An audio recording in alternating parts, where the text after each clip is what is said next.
मैं 100 से ज़्यादा जंगों में शरीक हुआ। मेरे जिस्म में एक बालिशत बराबर भी ऐसी जगह नहीं कि जहाँ तीर, तलवार या नेज़े का ज़ख्म न हो। इसके बावजूद अपने बिस्तर पर मर रहा हूँ। बुज़लों की आंखें ठंडी ना हों और मेरे लिए ला इलाहा इल्लल्लाह से ज़्यादा कोई अमल भी उम्मीद अफ़सा नहीं। मैं इसी को ढाल बनाए हुए हूँ।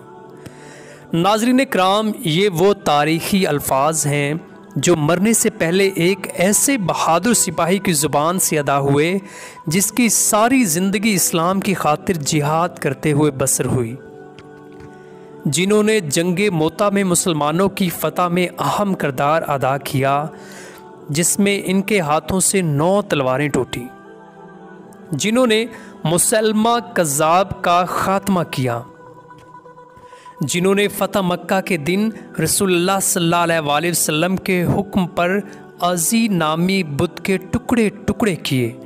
और यही वो साहिब हैं जिन्हें जंगे मोता के मौका पर सैफुल्लाह यानी अल्लाह की तलवार का लक़ब प्यारे नबी सल्लल्लाहु अलैहि वसल्लम ने अता फरमाया। नाज़रीन कराम, अगरचे उम्मत मुसलमा की तारीख़ फ़नून, हर्ब और जंगी कारनामों की मिसालों से भरी पड़ी है, लेकिन मग़रबी मौर्रख़ीन की नज़र इस पर कभी नहीं पड़ी। मौर्रख़ीन को नेपोलियन, बोनापार्ट, जूलियस कैसर और चंगेज़ ख़ान के अलावा कुछ नज़र नहीं आता।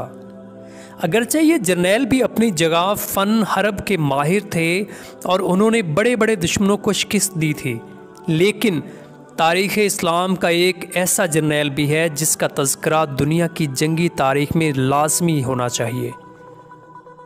नाज़रीन कराम, ये मुबारक ज़िक्र अबू सुलेमान हज़रत खालिद बिन वलीद रज़ियल्लाहु अन्हु का है, जिन्हें अल्लाह ताला ने बहुत बहादुरी और जुर्रत से नवाजा था। हज़रत खालिद बिन वलीद 6ठी सदी के आखिर में कुरैश के कबीले बनी मखज़म में पैदा हुए। इस कबीले के लोग जंगजू थे और जंगी मकासद के लिए घोड़े पालते थे। इब्तदाई उम्र से ही हज़रत खालिद बिन वलीद ने फ़नून हर्ब, घुड़सवारी, तलवार और नेज़ाबाजी में महारत हासिल कर ली थी। उन्होंने बहुत जल्द सीख लिया था कि किस तरह ऊँटों के ज़रिए रेगिस्तान को जल्द अबूर किया जा सकता है और किस तरह घोड़ों के ज़रिए दुश्मन पर हमला आवर हुआ जा सकता है। हज़रत खालिद बिन वलीद के वालिद ने अपने बेटे को हरबी फ़नून में माहिर बनाने के लिए इस कदर मेहनत की कि ना सिर्फ उनको तलवार और नेज़ाबाजी सिखाई, बल्कि उन्हें जहर जैसे मोहलिक ख़तरे से निमटने के लिए भी तैयार किया, ताकि वो दुश्मन की किसी भी चाल का निशाना न बन सकें। नाज़रीन कराम, 12वीं सदी के एक मौर्रिख़ इब्ने अस्कर ने लिखा है कि हज़रत खालिद बिन वलीद ने एक मरतबा एक जंग के दौरान दुश्मन को ज़ेर करने के लिए इनके सामने जहर पी लिया था, ताकि दुश्मन लड़ने से पहले ही उनकी दहशत के हाथों शिकस्त खा जाए। लेकिन अल्लाह के हुक्म से हज़रत खालिद बिन वलीद को कुछ भी ना हुआ। इस्लाम कबूल करने से कबल जंगे उहद में मुसलमानों का शदीद जानी और माली नुकसान भी खालिद बिन वलीद की जंगी हिकमत अमली का सबूत था। लेकिन इस्लाम कबूल करने के बाद वो ना सिर्फ मुसलमानों के कमांडर थे, बल्कि उन्होंने हुज़ूर सल्लल्लाहु अलैहि वसल्लम के हल्का कराबतदारों में भी जगह बना ली थी। असल में कबूल इस्लाम के बाद ही खालिद बिन वलीद का जंगी कैरियर शुरू हुआ था।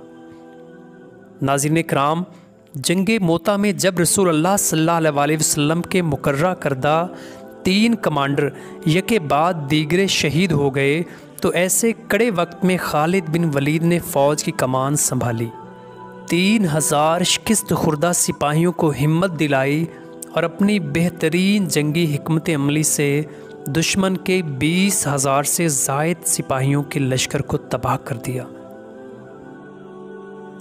हज़रत खालिद बिन वलीद की कमान में मुसलमानों ने इस कदर जंगों में फ़तह हासिल की कि मुसलमानों में ये तासुर फैल गया कि हमारी फतूहात सिर्फ़ खालिद बिन वलीद की वजह से हैं। अगर ये ना हो तो हम शायद जंगों में हार जाएं। इस तासुर को ज़ायल करने के लिए हज़रत उमर रज़ियल्लाहु ताला अन्हु ने कुछ अरसे के लिए खालिद बिन वलीद को कमांडर के ओहदे से माज़ूल कर दिया था।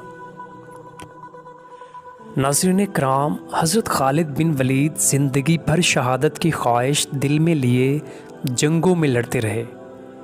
इनके बदन का कोई हिस्सा ऐसा न था जहां तीर, तलवार, नेज़े या किसी दूसरे हथियार का ज़ख़म मौजूद ना हो, लेकिन इन्हें शहादत ना मिली। उलमाए कराम इसकी वजह ये बताते हैं कि इन्हें चूँकि सैफुल्लाह का लक़ब दिया गया था, इसलिए इन्हें मैदान जंग में शहादत नसीब नहीं हो सकी, क्योंकि किसी को मजाल नहीं कि अल्लाह की तलवार को शिकस्त दे सके।